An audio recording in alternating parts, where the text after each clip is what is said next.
I once believed our nation was finally rising, only to see corruption pull it back down again. Our people are struggling. Prices are high. There is flooding everywhere, and billions are being lost to corruption. This flood control scandal is the biggest corruption scheme I have witnessed in my entire life, having seen 8 presidents lead this nation. This is an obvious, well-orchestrated scheme created by this administration to exploit the country's national budget for personal gain. The floods have only worsened during Marcos Jr. administration. Why? Because there was never a master plan for flood control. Only scattered projects approved anywhere and everywhere, without coordination, flood mapping studies, or honesty. Worse, our farmers' crops keep getting destroyed because a dike meant to protect the river failed. Family homes continue to be washed away by flash flood, and our children, the poor, and the entire nation is paying this price. The PBBM administration has invested ₱500 billion in flood control alone. More than 9,800 flood control projects have been built, but why do the floods keep getting worse? Let us speak plainly. Public funds are not released easily.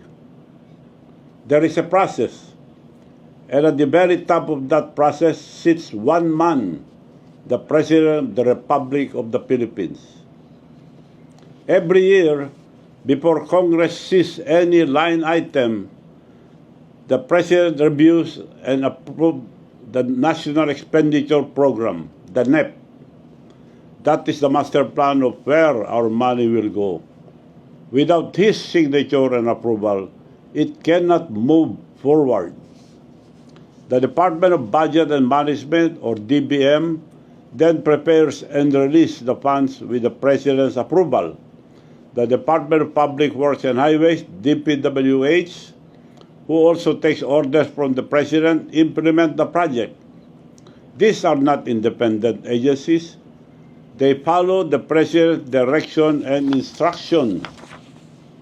And when Congress debates the budget and send it back to Malacanang, who signed it into law? The President himself. He approves the General Appropriation Act, or GAA, with full knowledge of its content. So when the Congress and Senate inserted $450 billion in public work funds and Marcos Jr. vetoed only $29 billion, it means he personally reviewed the remaining $421 billion in infrastructure. It also means he conferred with his first cousin Speaker of the House of Representatives, Martin Romualdez. He also chairs the Cabinet Cluster of Disaster Preparedness and Infrastructure, which means he should be leading the creation of a genuine science-based national flood control plan. He is responsible for the long-term plan of his own Build Better More program. But instead, it has turned into Build More, Waste More. Every major flood project, every rehabilitation program, every large-scale public works, all of it passes through his desk. He reviews every plan and approves every peso. So tell me, how can anyone say, I don't know?